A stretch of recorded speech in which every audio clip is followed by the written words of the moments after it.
عورت جب اپنے گھر سے جاتی ہے تو اپنی قسمت بھی اپنے ساتھ لے جاتی ہے، نہ کہ اپنے مائکے چھوڑ جاتی ہے، بلکہ اپنے شوہر کی سوئی ہوئی قسمت بھی بیدار کر دیتی ہے۔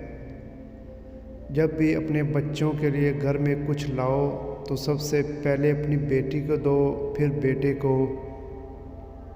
لوگ تمہارے آنسو، دکھ اور تکلیفوں پر اتنا دھیان نہیں دیتے جتنا تمہاری غلطیوں پر دیتے ہیں۔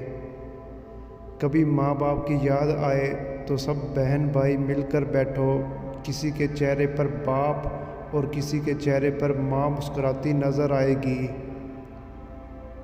عورت کو بس محبت والا لہجہ سمجھ میں آتا ہے، نرمی، پیار اور عزت سے بولو، وہ اپنا سب کچھ قربان کر دے گی۔